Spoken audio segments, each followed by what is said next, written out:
guys, we are playing Katawa Shoujo again, and yes, let's begin. Here, small corridors branch off from the main hallway. Each of these minor halls seem to have a toilet and shower, as well as 4 rooms. About halfway down the hall, I spy room 119. The nameplate on the room adjacent to mine are blank. I guess there are just 2 of us here. Light shines from below the door of 117, so I knock lightly. Hello? Is anyone home? From inside, I hear a few movements, and then the clicking of way more locks than I thought these doors had. After a moment, the door squeaks open. A bespectacled boy is standing in the doorway. He's looking at me very intently with his extremely thick glasses. Who is it? Blind? No, at least not completely. Why would he have I guess if he was? He leans closer to me until our noses are almost touching. His breath stinks of garlic. He's so nakai. I'm moving into the next room. I thought I should introduce my... His face suddenly brightens in realization. He stands back upright, passing his hand out in a smiling greeting, almost straight to my diaphragm. Oh, sup dude. My name's Kenji. Hi.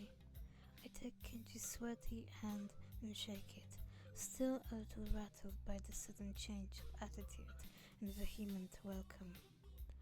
There were some suspicious-looking people going in and out of your room earlier. It was probably my parents. Your parents? You sure?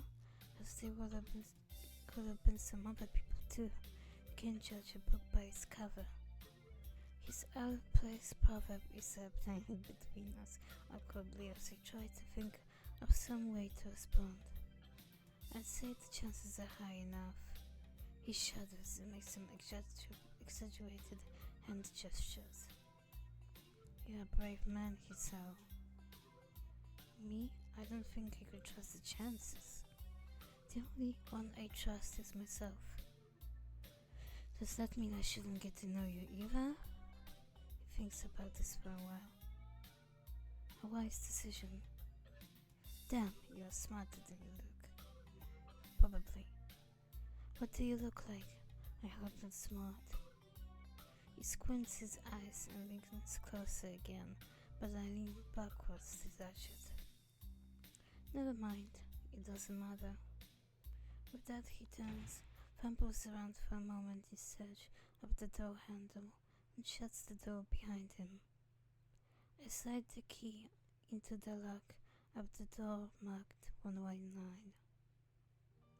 Bleak beige walls, white linen, a desk made of some type of light wood, ugly curtains. It's no one's room. Impersonal, like my hospital room was. My bags are sitting at the foot of my bed, looking a lot emptier than they did this morning. The closet is sitting open, stocked with my clothes. Also, it seems that there are a number of school uniforms hanging there as well. A note is pinned to the sleeve of one of my shirts. Hi, Hichan. Well, unpacked your things and made your bed. They say that if these don't fit, then you should go to the office tomorrow. If you have any problems, you can always call us. Love, Mom and Dad. Well, at least I don't have to worry about unpacking. I kind of hoped I would have, then there would be something to do. It's still too early.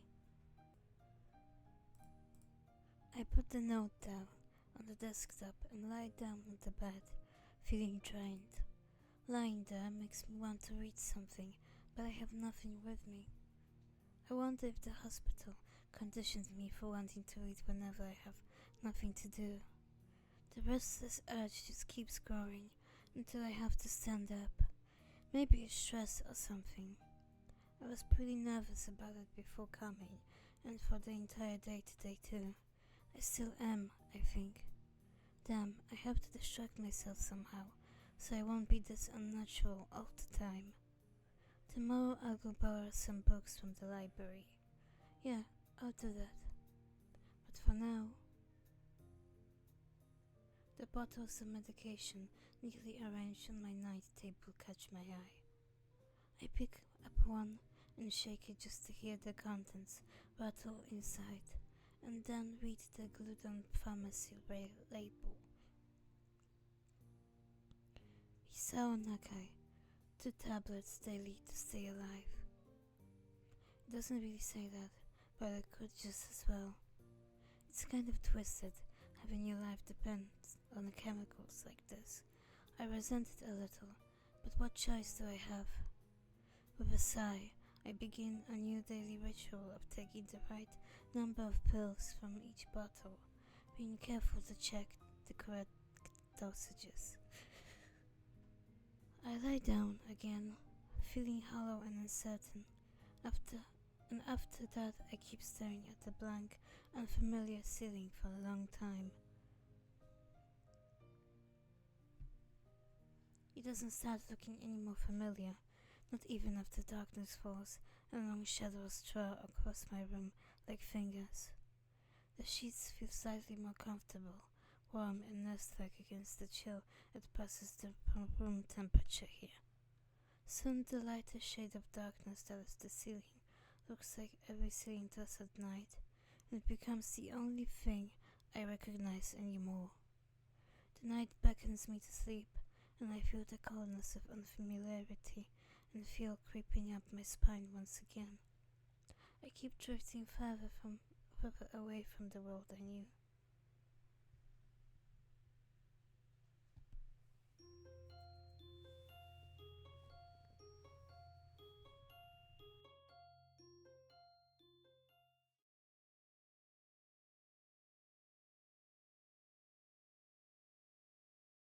I wake up in a strange room.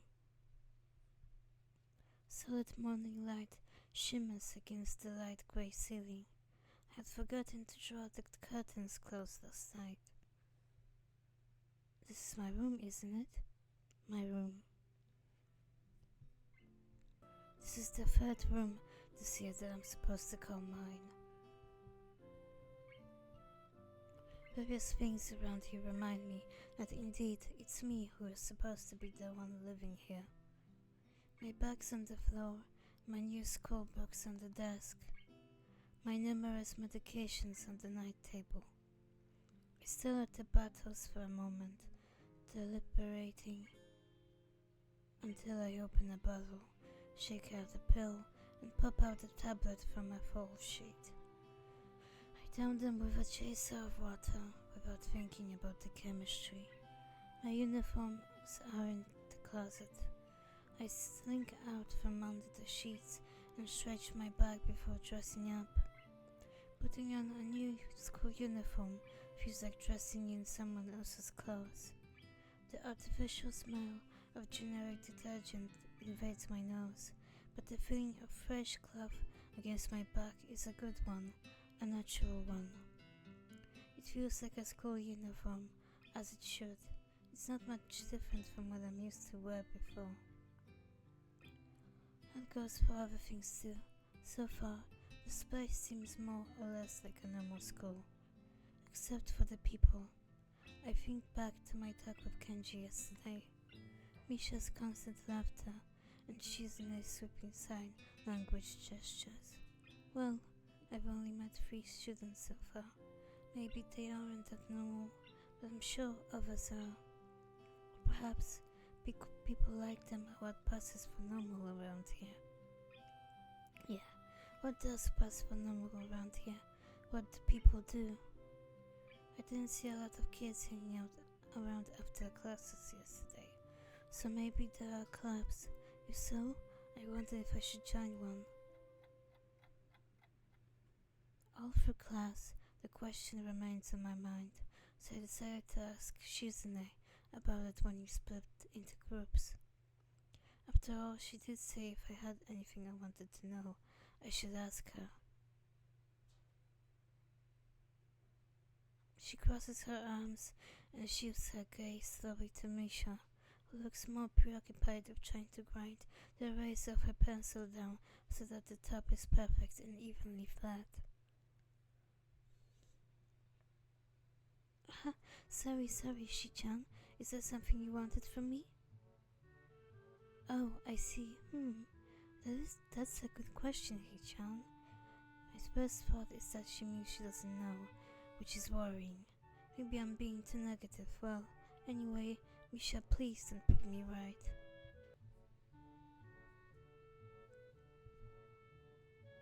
Oh, that's right. Everyone is encouraged to join a club. A lot of people do so because there really isn't anything else to do. There are also school events, like the festival coming up in a few days. Almost every student in the school tends to help out with it, doing whatever. So, you actually transferred in at a busy time. Maybe you can help out too. Sure. What's the festival about? Misha freezes. Oh, I don't know, Hee-chan. The truth is, it's a local event, and I'm not from this area, so... She starts signing desperately to Shizune, asking her to bail her out. Shizune adjusts her glasses at the end of an oddly grandiose flourish and starts signing hard and heavy. Huh? Oh. Who cares? Misha pops out her chest as she shouts Shizune's words out at me with a disproportionate amount of pride. Too loud, I can see her turning to look in our direction. Not so loud. Human beings evolve with new each generation. The ideals and beliefs behind the festival will inevitably change with time. Now, it's about delicious fried food and amusing little games that you play to win prizes. The teacher cleaves his throat very loudly, patting his long wooden pointer against his overpowered milky button. He shoots a pointed gaze at us. Fairly noticing where we are, Misha stifles a yelp and quickly quiets down. Shizune doesn't seem embarrassed at all though, rushing it off without a care. We are in the middle of class. We should start working. That's right, Shi-chan. What? That's right, Shi-chan. I asked him because you're interested in joining a club. It could have been my eyes playing tricks on me, but I think I saw a suspicious glance exchanged between them. Misha's tone also has changed, although it does tell every other word anyway. Yeah, I was thinking about it. Misha and Shizune look at each other again. I'm about to ask what they have in mind when something dark flutters in my peripheral vision, catching my attention. Out of the corner of my eye, I see the girl with long dark hair get up from her desk and slip silently towards the door. It doesn't seem like she was walking in any group, and no one seems to notice her but me. I glance at the teacher, who's also looking at the dark-haired girl too. Why doesn't he say anything? Hee-chan, is something wrong? Do I look as easy as I feel? Or was Misha just looking at me, looking after the girl who left? No, nothing. Okay, well, like we were asking, you don't have any plans for lunch today, do you? I thought I would go to the library and pick up some books. No, not really. Do you want to have lunch together then? Sure. Yay! Okay, Hee-chan. Perfect. The rest of the class passes uneventfully. The girl with the long hair never came back. Before I have the time to put any more thought into where she could have gone, the teacher informs us that it's time to stop working. Shizune looks more than a little annoyed that we only just barely managed to finish all our work on time. I'm just glad we finished it at all. It's not a contest or anything. Yes, it is, Hichan. Impossible. Really? Really? I've noticed this before, but it's funny of how Misha is always moving her hands and sighing not only everything she says, but what anyone else is saying at any given time. Obviously, it must be so Shizune can understand it. Her eyes dart back and forth between Misha's hands and me. I don't know who I'm supposed to be looking at. I'm talking to Misha, but that might be wrong. Maybe I should face Shizune. I'm used to looking in the direction of the person whose voice I'm hearing, but really, Shizune can't hear me, but it would be disrespectful to talk to her only through Misha. And again, isn't that what she's doing? No, she's at least looking at me. This is all very confusing. I will take some time to get used to. It's not a contest because contests are competitions over a prize. If there's no prize on the line, it's not really a contest. Shizune's eyes flash dangerously with a competitive glare. She stares at me as if surprised that I'm challenging her. I think maybe this is a contest for her. I never noticed before how dark and blue her eyes are. It's truly an alluring gaze. Are you sure, Hichan? Very sure. Haha, you're wrong, Hichan, because I don't want to be the slowest one in the class. Therefore, what's on the line is my confidence in my abilities, and the prize is the satisfaction of proving them. Shizune pushes her glasses up the bridge of her nose in a very matter-of-fact way. I'd argue more, but the bell rings, and she quickly gets up and picks up her bag, looking at me expectantly. I had almost forgotten that I was supposed to have lunch with them. What do you want to eat? The cafeteria? That's so plain. Okay, let's go. Plain? Well, I guess.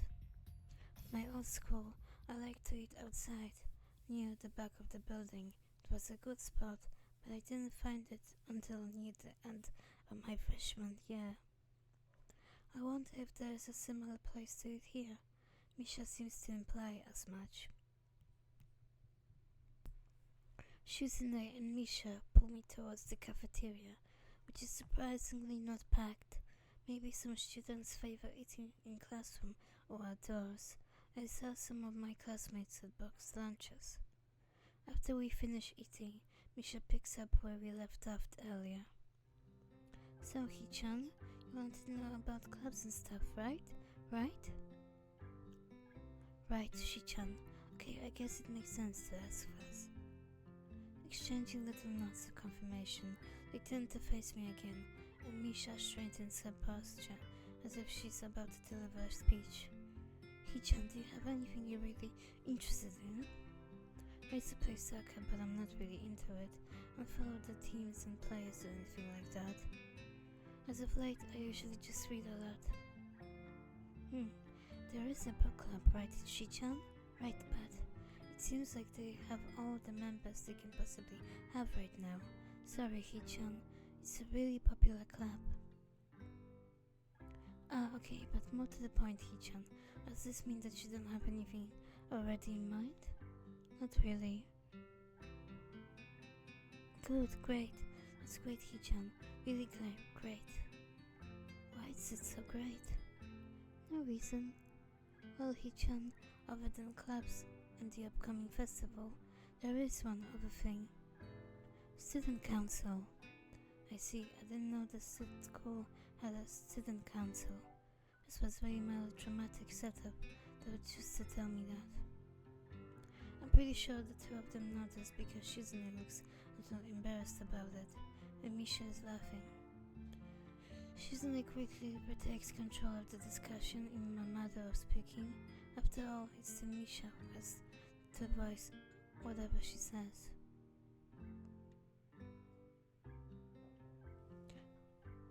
Right. Hichan, maybe you should join the student council. They could use more people. Yes, definitely. You should definitely join. Why? Well, for one, we could hang out every day, Hichan. Shichan and I are both in the student council. Actually, Shichan is the president.